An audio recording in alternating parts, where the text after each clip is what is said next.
Hello friends, good evening. Welcome back again to my YouTube channel. तो friends, एक big breaking news निकल कर आ रही है। कर्मचारी चयन आयोग हमीरपुर को सरकार ने सस्पेंड कर दिया गया है। तो आगामी भर्तियां जो हैं अब रद्द हो चुकी हैं और जो पुरानी भर्तियां हो चुकी हैं जो 817, 903, 939 सेक्रेटरी क्लर्क, इन भर्तियों का क्या बनेगा, चलिए डिटेल में जानते हैं। प्रदेश की सुखविंदर सिंह सुक्खू सरकार ने थोड़ी देर पहले एक बड़ा एक्ट से बना है, तो उसके क्या मुख्यमंत्री ने बुलाया था, ब्रांच के संबंधित तमाम अधिकारियों को बुलाया था और इस बैठक के बाद निर्णय लिया गया है कि कर्मचारी उस रिकॉर्ड से छेड़छाड़ न कर सके। और अब ये माना जा रहा है कि जितनी भी वहां पर भर्तियां होनी हैं वह तमाम भर्तियां अब स्टाफ सिलेक्शन कमीशन शिमला को दी जा सकती हैं, क्योंकि यहां पर जीआईटी की भर्ती होने वाली है, कंप्यूटर ऑपरेटर्स की भर्ती होने वाली है। कई महत्वपूर्ण भर्तियां यहां पर कर्मचारी चयन आयोग में जितना भी स्टाफ है, कर्मचारी अधिकारी हैं, उन्हें शिफ्ट कर दिया जाएगा, दूसरी जगह बुला लिया जाएगा, क्योंकि सेक्रेटरी को हटा दिया गया है, डिप्टी सेक्रेटरी को हटा दिया गया है। दोनों ही अधिकारियों के लिए आगामी देश है कि डीओपीटी में आकर शिमला में अपनी ज्वाइनिंग दें और निकट भविष्य में होने वाली जितनी भी कर्मचारी चयन आयोग की भर्तियां थी, उन भर्तियों पर फिलहाल आगामी आदेशों तक रोक रहेगी।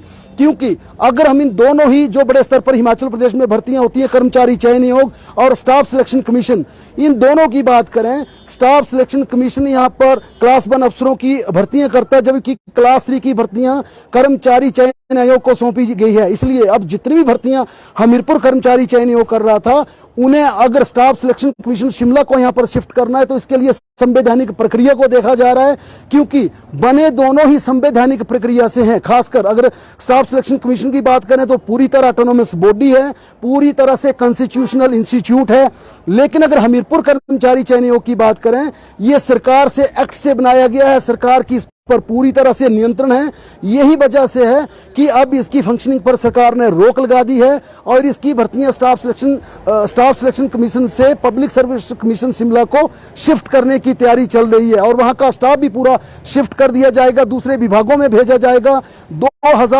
2001 में जब इसे कंस्टिट्यूट किया गया था, बनाया गया था, हिमाचल प्रदेश में प्रेम कुमार धूमल की सरकार थी। उसके बाद जिस प्रकार से लगातार विवादों में कर्मचारी चयन आयोग रहा है, खासकर भर्तियों की लीकेज, जिस प्रकार से तमाम जीआईटी की पिछली भर्ती की बात की जाए, मंडी जिला के 3 सेंटरों में इसका पेपर लीक हुआ, बावजूद इसके कार्रवाई नहीं हुई। मुख्यमंत्री कार्यालय के कर्मचारी को पेपर दिलाना, अलग से रूम में बैठाना, मामला हाई कोर्ट तक पहुंचा, इसके बावजूद कार्रवाई नहीं हुई। और खासकर जिस प्रकार से सेक्रेटरी वहां पर 4 साल तैनात थे, लगातार ये सवाल उठ रहे थे। कल मुख्यमंत्री ने साफ कहा था कि मैंने सत्ता संभालते ही सबसे पहले विजिलेंस और पुलिस को यह निर्देश दिए हैं कि एक बार फिर जीआईटी की भर्ती होने वाली है और बड़े स्तर पर हेराफेरी हो सकती है।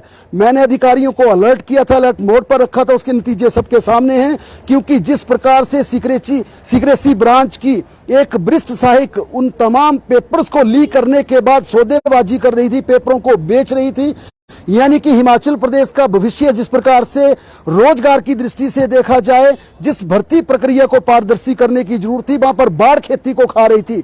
यही वजह से कि मुख्यमंत्री सुखविंदर सुक्खू ने थोड़ी देर पहले तमाम उच्च अधिकारियों को बुलाया है और इसके बाद निर्देश दिए कि कर्मचारी चयन आयोग हमीरपुर की फंक्शनिंग को आगामी आदेशों तक सस्पेंड कर दिया जाएगा और इसकी होने वाली प्रस्तावित भर्तियां जितने भी रिजल्ट हैं उन पर फिलहाल रोक लगेगी, क्योंकि आगे चलकर ये भर्तियां पब्लिक सर्विस कमीशन शिमला को दी जानी है। इसके लिए प्रक्रिया शुरू हो गई है। सेक्रेटरी और डिप्टी सेक्रेटरी को शिमला तलब कर लिया गया है। डीओपीटी में दोनों अधिकारी अपनी ज्वाइनिंग देंगे, जितना भी स्टाफ है उन स्टाफ को दूसरे विभागों में भेजा जाएगा। अब सबसे बड़ा सवाल है कि सुखविंदर सिंह सुक्खू सरकार, वहां पर चेयरमैन है, डायरेक्टर है, वहां पर चेयरमैन है और वहां पर सदस्य लगाए गए हैं, मेंबर लगाए गए हैं, उस पर सरकार क्या फैसला लेती है ये देखने वाली बात होगी। बहरहाल तमाम खबरों के लिए लगातार जुड़े रहें। जैसा कि अब सरकार ने कर्मचारी चयन आयोग हमीरपुर को जो है सस्पेंड कर दिया है, तो जो आगामी भर्तियां होने वाली हैं वो तो ऑटोमेटिकली जो है रद्द हो जाएंगी। लेकिन जो पहले हो चुकी हैं, जो 817, 903,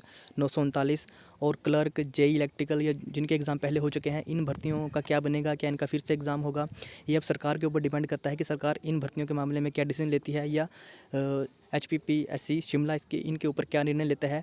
अगर इन भर्तियों में भी अगर पेपर लीक का मामला पाया जाता है तो ये भर्तियाँ भी कैंसिल हो सकती हैं। अब ये पूरी पुलिस जांच में कार्रवाई में पता चलेगा कि ये पेपर भी क्या लीक हुए थे या नहीं हुए थे। इसके बाद ही इसके ऊपर क्लैरिटी हो पाएगी। लेकिन फ़िलहाल के लिए जो है आगामी भर्तियाँ सस्पेंड हो चुकी हैं और जो भी पुराने रिज़ल्ट आने थे या जो भी रिज़ल्ट पेंडिंग है वो अब कोई रिज़ल्ट नहीं आएगा। अब फ़िलहाल के लिए सभी सस्पेंड हैं। तो बाकी सरकार के आदेश देखते हैं कि आगे क्या होते हैं इस मामले में। तो फ्रेंड्स, लेटेस्ट अपडेट्स के लिए हमारे यूट्यूब चैनल के साथ बने रहें, सब्सक्राइब करें, नोटिफिकेशन बेल को प्रेस कर लें। Thanks for watching. जय हिंद, जय हिमाचल।